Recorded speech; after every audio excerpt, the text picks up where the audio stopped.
I'm very delighted to be here to welcome you to this fourth edition of the African Climate Change and Environmental Reporting Awards.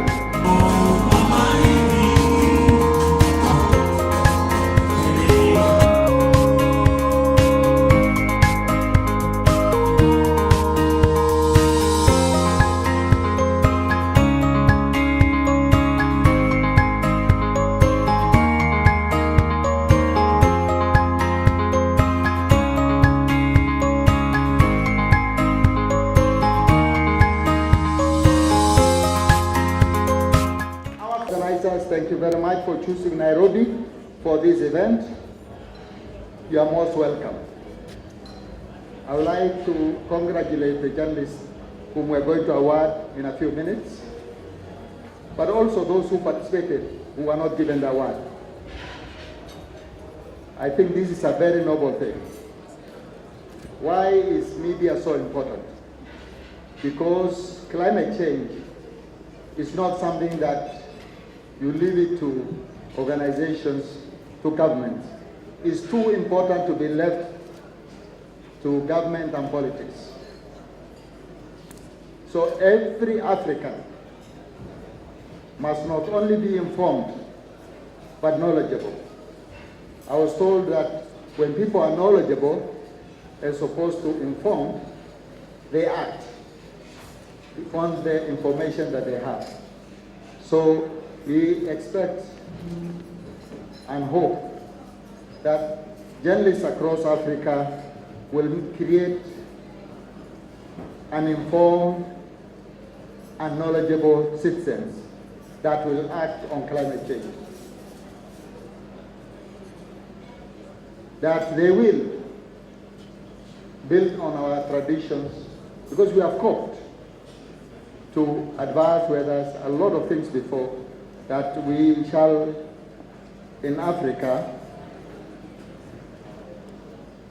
not only mitigate to the extent that we can, but actually adapt.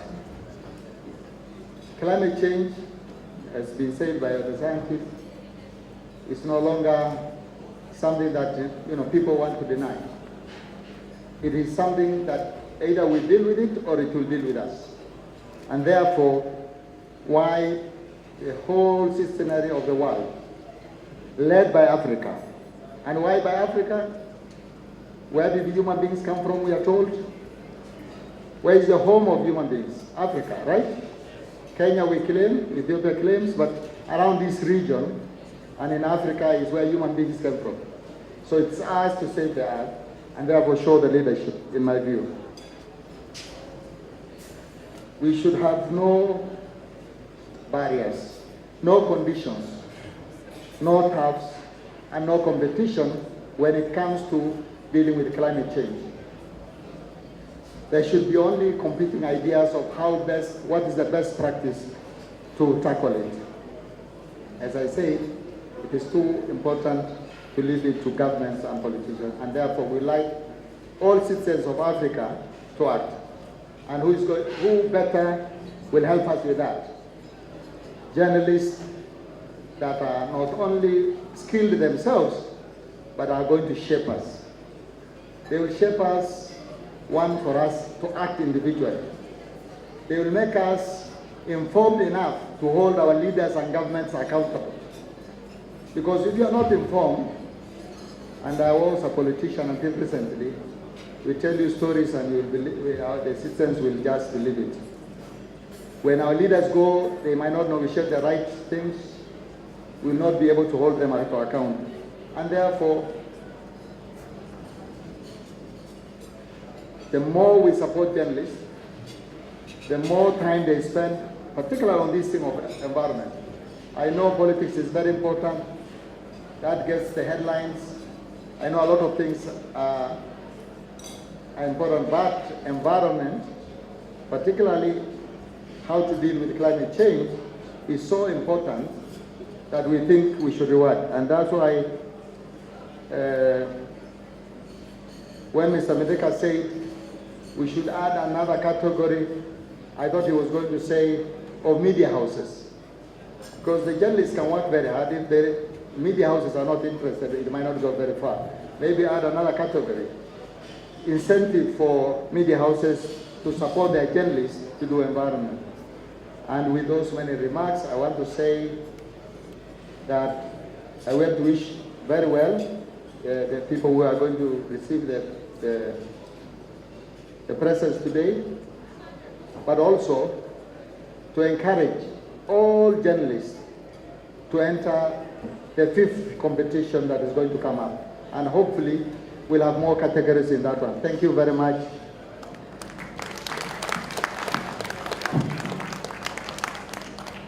Wow, wow, wow. And of course, with a speech from our chief guest, he ushers in a session. Another beautiful round of applause to our chief guest, officially launching this moment. Now we will go through and identify the winners. But before we move on to that, let's please allow the chief judge to at least open the curtains for us. A big round of applause to the chief judge, Mr. Barak Muluka.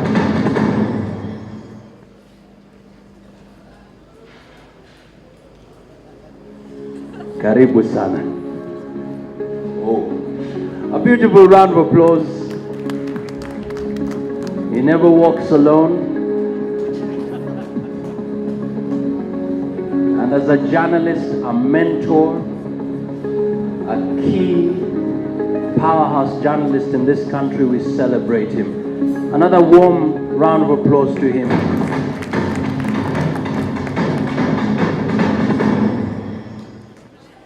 Thank you very much, Johnson Makazi.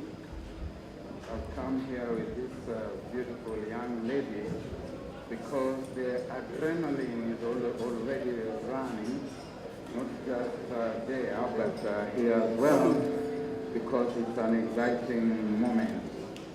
And allow me to tell you who this beautiful lady is. This beautiful lady is called Clarice Umuhire. She comes from Rwanda. She will tell us what Umuhire means later. Let's clap for her. And missing tonight in action is a gentleman from South Africa called Anna Wiese, who has been the 3rd musketeer. We were 3 musketeers, as Alexander Dumas would usually say. So, chief guest, Chief Administrative Secretary, Honorable Mohamed Elmi, distinguished guests, including my good brother James Murombezi. I'm the only one who knows how to get your name right, James Murombezi. Dr. James Kanyangi of ADB, Ms. Olushola Oladie of the Africa Union Commission, Catherine, deputized for by Leslie Fields, distinguished members of the diplomatic corps, thank you, members of Parliament, the legislators here, friends of the environment, fellow journalists, ladies and gentlemen. It is my very humble pleasure to lead this process this evening of saying something about the awards process for this year. Of course, with my colleague here, Clarice Umuhire, and later on, very shortly thereafter, to unfurl the winners in the various categories as has been listed in the program that is before you this evening. As we have been told, this is the 4th edition of the awards ceremony, and this year's competition or awards for that matter were themed Changing the Narrative on Environmental Challenges in Africa, the Case of Pollution. We were given the objectives, and the director, Mr. Mithika, Mwenda Mithika, and whom I also recognize for being here and for giving me this opportunity for the fourth straight time, has already given us a bit of background. Basically, we were told that this was about enhancing awareness and focus on climate information through recognizing and rewarding exemplary environmental journalism in Africa. While previously we brought the searchlight to bear squarely on climate change, this time round we had a strong accent on pollution. We, the judges, received upwards of 300 entries in English and French in the following categories: print, radio, television, photojournalism, and online journalism or multimedia journalism, which is the emerging genre in the profession. The entry requirements were also given to us, and it was indicated very clearly that the competition was open to journalists from all over the continent, including freelance journalists. They are supposed to enter original pieces published or broadcast in English or French only. Our experience and thinking was that going forward there might be need to expand the language consideration, because in our considered view it is possible that there are journalists all over the continent of Africa who are doing good work for the environment.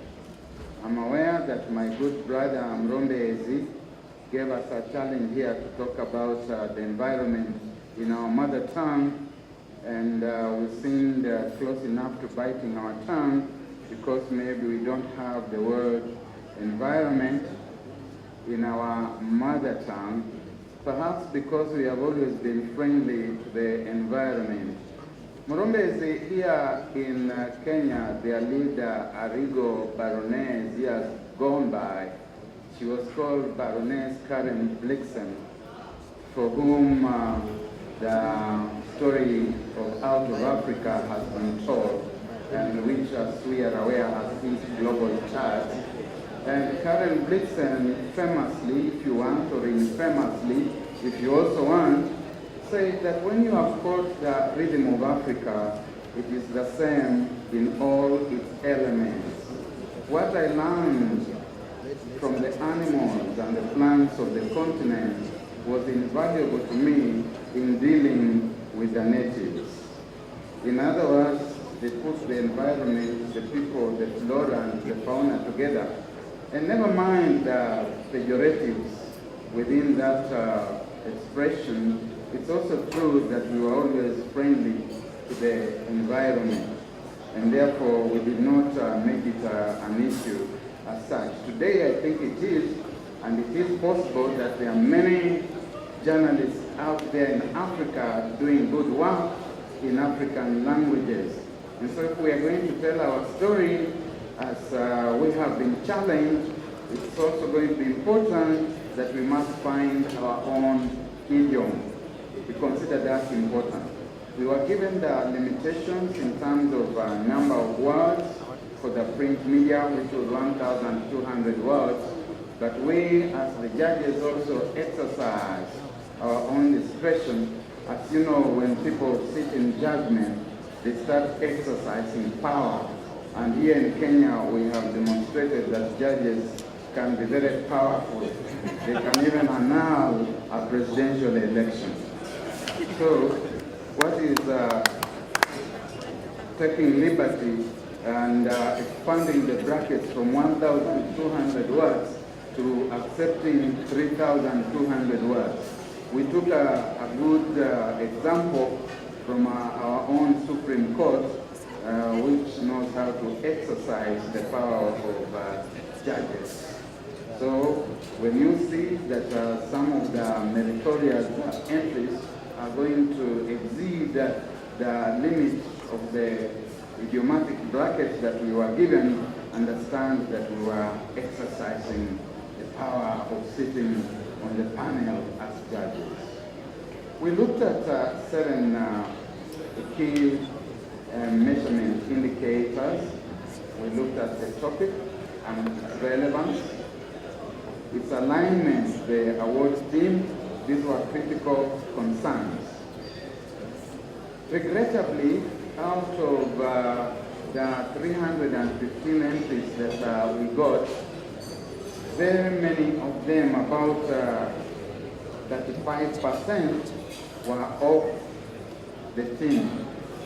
And those ones we did not give further consideration, we set them aside. We also looked at questions of style with emphasis on originality, structure, and the quality of writing or broadcast. We looked at creativity, both in terms of creativity in the broadcast media, creativity in the ability to use a multiplicity of opportunities available to the journalists, especially in the online entries, and we must say that a lot of good work was done there. We looked at the accessibility of the message, particularly taking note that we were dealing with highly technical things, and we were asking ourselves questions about the ability of the journalists to break down these issues, to digest them, and to pass them on to us. Then we also asked questions about the potential impact of each entry, visual appeal in terms of audio-visual broadcasts, quality of sound, and the like. Naturally, we exercise a bit of subjectivism, because there's no way you can appreciate a work of creativity without being subjective. But putting our heads together, we think we were able to objectify our subjectivity. And therefore, the awards that the award winners that are going to be announced here are going to be the outcome of subjective considerations that have nonetheless taken into account the critical criteria and that have been objectified by collective putting together of our heads and collective thinking. 315 entries, less than 244, however, were seen, even as I talk about 30%. I think there was a bit of a glitch in the submission, and perhaps the entrants are going to require slightly clearer instructions, because numerous of the folders that we opened were actually empty. We were looking for eggs in the shells and we found empty shells. In terms of quality, and having had the privilege of leading this panel since its inception, we can say that there is significant improvement on the quality of entries. From the overall quality, however, remains surprisingly poor. The pieces seem to be hurriedly put together without the authors seeking to do their very best.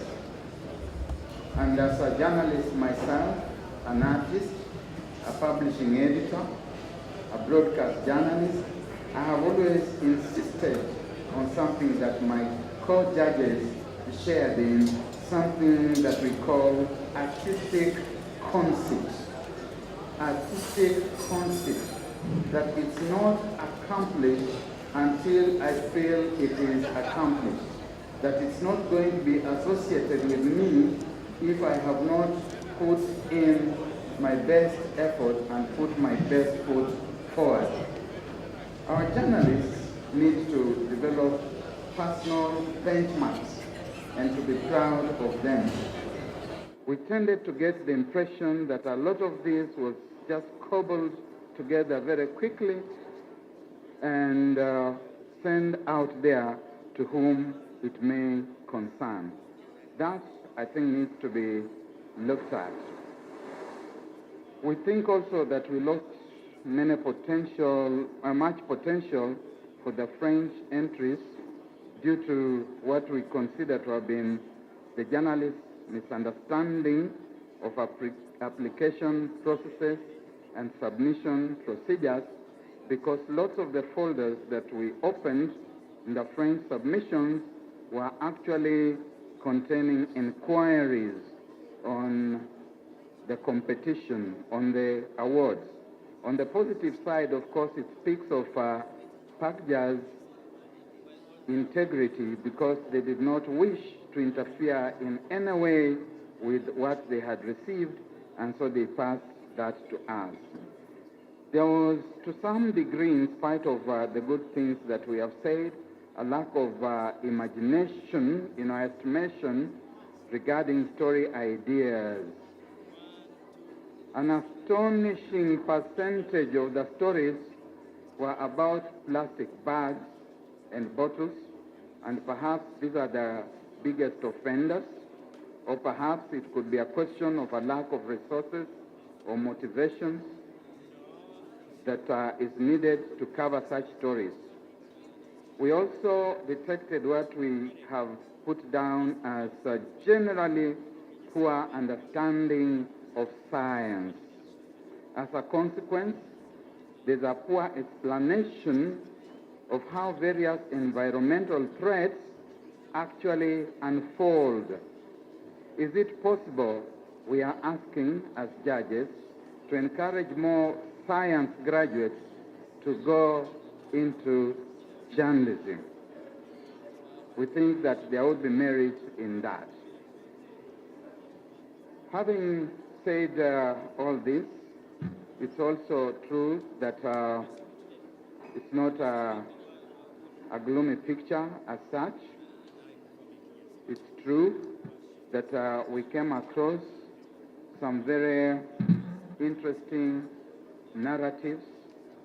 As we said, it's about changing the African narrative, and we came across spirited exposés of interplay between such phenomena and practices as corruption and environmental degradation, corruption and apathy blending to undermine water treatment in otherwise very promising African landscapes. We saw good use of investigative journalism and research techniques. We saw good combinations of online possibilities, where we saw the narrative techniques, maps, videos, graphics, all being brought together to bring home some very hard lessons on the destruction of the African environment, and particularly wetlands.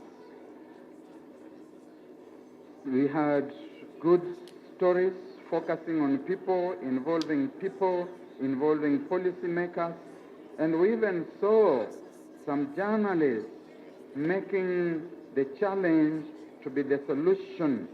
We saw efforts of transforming the challenge not just into a solution in the sense that you are taking care of the environment, but that you're also creating wealth and employment opportunities.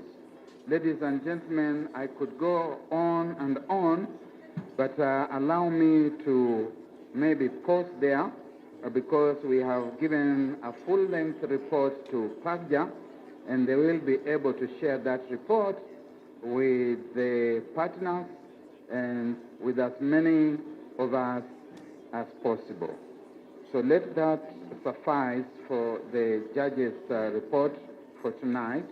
And now it is my humble pleasure and privilege to invite my colleague here. You know, I've been in these things for a long time, Your Excellency, CAS. I've been in these things for close to 35 years now, since I graduated from the University of Nairobi. And I'm very happy. My heart glows with warmth and satisfaction when I look at the new people, the new kids on the block, and what they are doing. Allow me to pay special tribute to the two fellow judges that I worked with. Very serious, committed, and focused young people. And if Wole Shoinka was asking about the suckers and the tubers from the old banana stem, look no further. They are here, they have arrived, and now I start looking forward to retiring from these things and handing over to the new generation. And for a start, she's going to lead us in the process of unfurling the winners. She's saying, oh no, let's put our hands together for her.